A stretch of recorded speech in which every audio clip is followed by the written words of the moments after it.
Good afternoon, everyone. This is the game of the day with National Master Daniel Muhammad. We're going to go on chess.com and start a 3-minute blitz game. And as we go through the game, we'll play it. And if there's need be, because of too much analysis, we'll do a brief recap at the conclusion of the game. But right now we have a 24-13 from Lithuania. I'm going to start with e4. E4 is when you want to play a very aggressive game with tactical possibilities. All right, now generally, for most of my life, I push e5 and I like the advanced variation. But I actually played a match against Alejandro Ramirez, Grandmaster, and I discovered that this little exchange into a f4 has some rich stuff as far as this knight eventually getting on the e5 square and causing some complications. So let's see if we can put it together.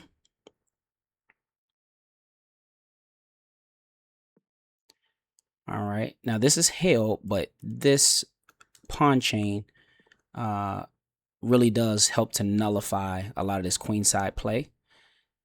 Now I'm looking at stepping in now to clog up the center. I think he'll automatically take and we'll get some f-file activity, so I'm going to just jump straight in. He cannot take with the knight because after taking back, this bishop will be trapped. So now I am going to start. Well, the fact that he stepped the queen back lets me know that he does not necessarily want to go queenside as of yet. He may be considering f6 to make my knight jump out. So I'm going to go actually here on the e-file so that when I take here, he has to mess up his pawn structure because this knight will be pinned to the king. Okay, so he got out of the way first. All right, so let's develop. I'm thinking of queen c2 and then bringing the other knight in the game.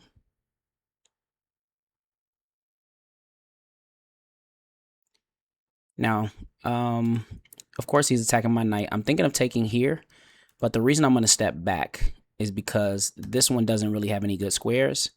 And because this one is also blocking this one from coming in, both knights are going to have a rough time. Of course, he's trying to get some activity, so I'm just going to close the door with another pawn chain. And now his pieces don't really have good squares. So if you look at his knight's ability, his bishop's ability, and his knight's ability, they're really kind of clogged up. He's trying to find a place for them to go. I'm going to step. Let's go queen c2. And I'll just take back.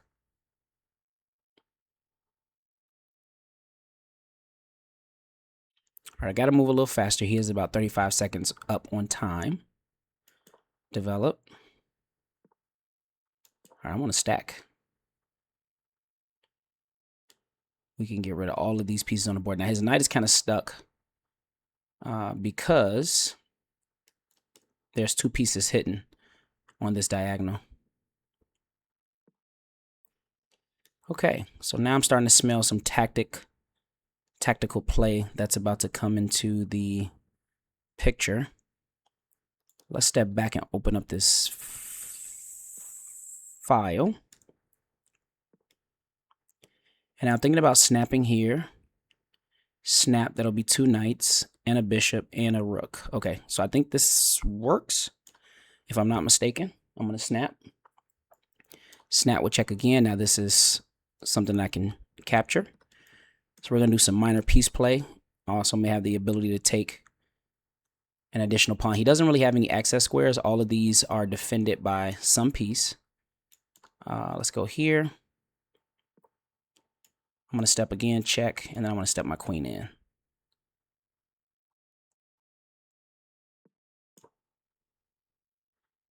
All right, so now if he tries to defend this pawn, we're simply going to step back and then come over for a mating net. Okay, he sacrifices a pawn, but not really, right? So this is under attack. Let's step back.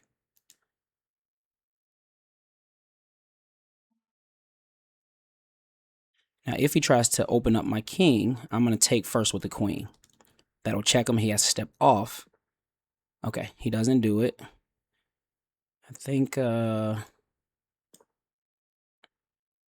this also may be another good option to lock my bishop in there nice and snug. Okay. All right, so he wants to bring the rook over. Do we allow it is the question. So let's go here. Then I'm going to swing the knight here because this is pinned and there should be some nice type of tactics that I should be able to get off.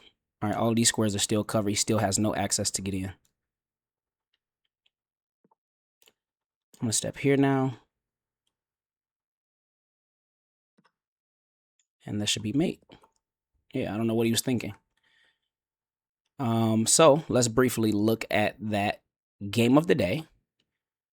Master Daniel Muhammad takes the victory, of course. Let's turn on some analysis and start the game from the top. All right, so you know what? Let's briefly look at this game review. Let's just see what the engine has the play at.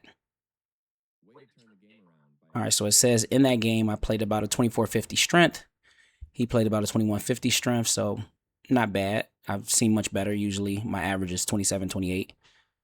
But real quick, let's take a look at this game. So again, starting out e4. And what I meant in the beginning was when you play e4, this leads to games that are much more tactical.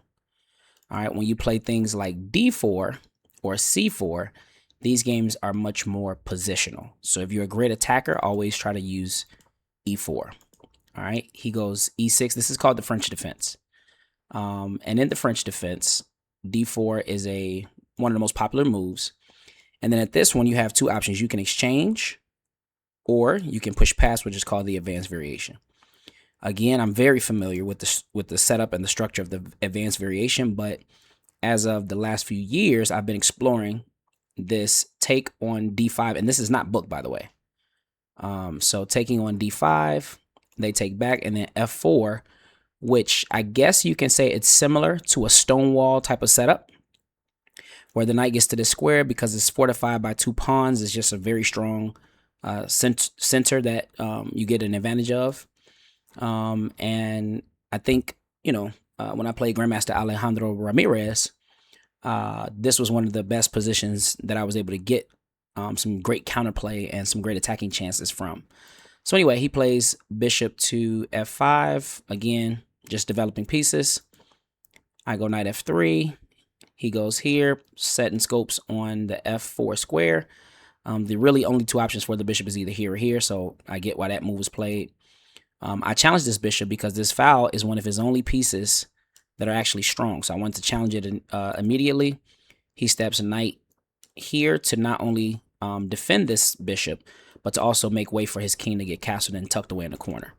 So I castled first. He attacks this pawn. As I said, I can play things like knight to c3, but what you'll discover is that this allows for the knight to come here, start bothering this little bishop, tactical chances, c5 gets pushed, and then his position begins to open up. So instead, I like to play c3. This keeps it nice and solid in terms of this pawn chain in the center, which is, again, supporting this e5 square. And not only that, but if you look at the options that this knight has to go to, none of them are really good. So he's kind of like, he's out in the game, but he can't really do much, right? Or else he'll get taken. So then he plays queen up. This is an immediate chance for me to attack the center. I did so. He moved back. Queen to c8. I move my rook. Again, the point of this move here is to pin the knight to the king. So if he plays anything else, such as trying to move my knight out the center, which you eventually did see him play, I can do moves like this. He takes here, only because this knight can't take back because it's pinned to the king. And then this is a small advantage in my opinion. I like to play these type of positions simply because this pawn here is now isolated. And isolated means that there's no pawn next to it, so it can't be supported or protected by a pawn. And these pawns that are isolated pawns tend to fall in the endgame. So I'm banking on that. Now, if you're a high level player, it doesn't matter as much. But what you'll discover is that a lot of players do not defend properly. So in the endgame, I'm banking on possibly getting this pawn and running to the 5, to the 10, to the 20, all the way to the touchdown.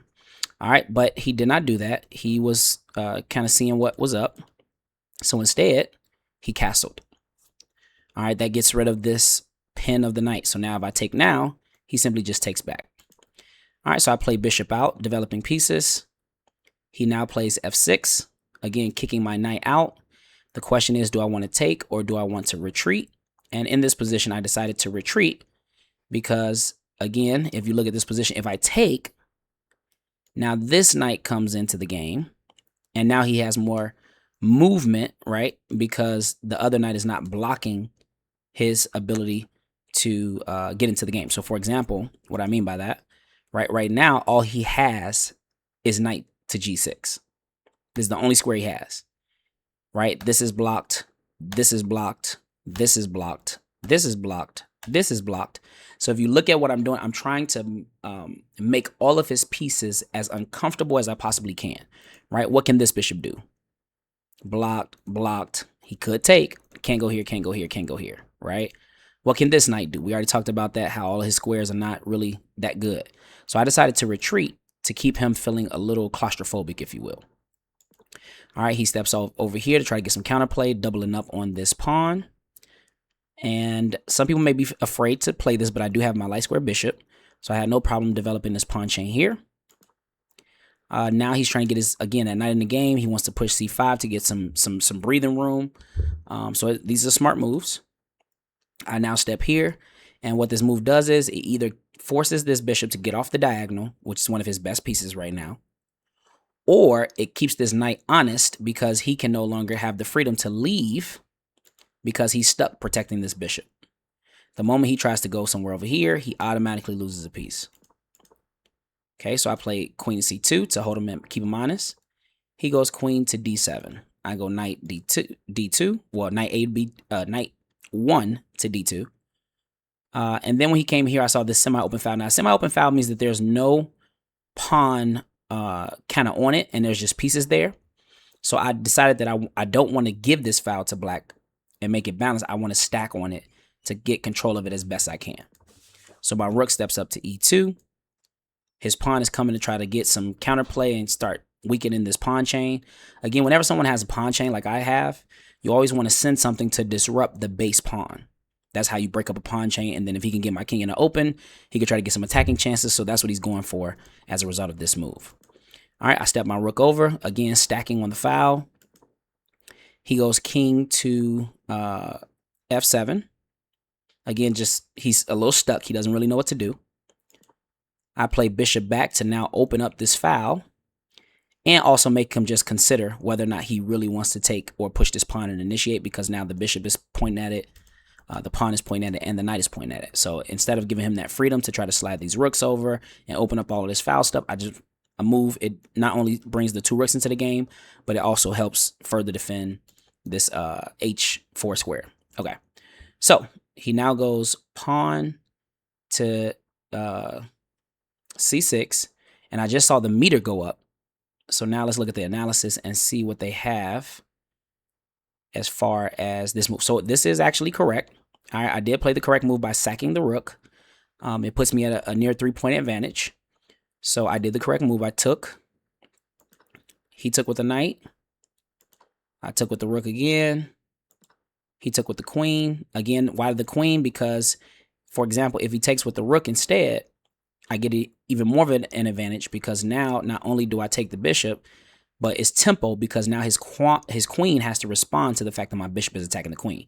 So he'll have to move it, and then now there's even more chances of checking on the next move, getting this pawn for the free, bringing the queen in. It just gets real nasty. So he decided to try to save himself time and take back with the queen. And again, I have no problem sacking these rooks. Why? Because I already calculated that all of these squares are unavailable to this queen. Not to mention, this move here also checks the king and gets a piece back as well. So the computer has me up at 3 points in all variations in this position. He now moves out of that little square so that I can't get that rook back. And it wasn't the best move, because now it actually jumped from 3 points to almost 6 points. So he doubled his negative position by trying to save the rook. The move that they actually recommend is, what are they recommending? They're recommending g5 and they're recommending queen to e2. So coming down here to this square. All right, they're saying give the rook back. You don't have time to try to save everything. And sometimes trying to save pieces for sake of the value of the piece can actually make your position worse, and this is one of those positions. So he goes here. I'm up 6 points. I now check him. They're saying if he goes king e6, of course, I'll just mate him. All right, so he can't go back either because this is still check. So his only move is to go here. And then the next move is queen to f5. In the game, I didn't do queen f5 right away. I did bishop to h7, checking him again, trying to again lure him back out into the center of the board. He stepped into the corner, and now I played the queen f5 move. All right, my evaluation dropped a little bit. They have me at about 2.5 points, so maybe the f5 immediately was the better move.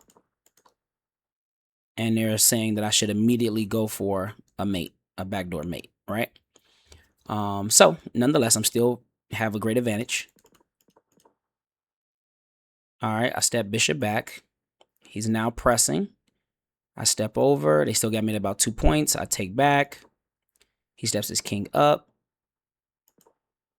Bishop d3 was the best move in that position. Rook to e8, coming back to the foul. Again, all of these squares are still covered. He cannot get access into my territory. So I'm very safe, even though I have minor pieces and he has major pieces. I'm still very safe. I then bring the knight here. It jumped back up to almost 5 point, not almost, it is 5 point initiative. He steps his queen up. Now here they wanted me to actually play knight f5. But to me, it was just too juicy. I saw too many possible checkmates, and I just had to go for it. But they want me to play knight here, and they're saying that after, let's see, what happens here? All right, they're saying if he would have went here, there's a mate in 3. I just simply come in and step around. If he goes back, they are saying I should play knight to h6. King comes back to g7. Then I go to, I guess I would just come around for the mate.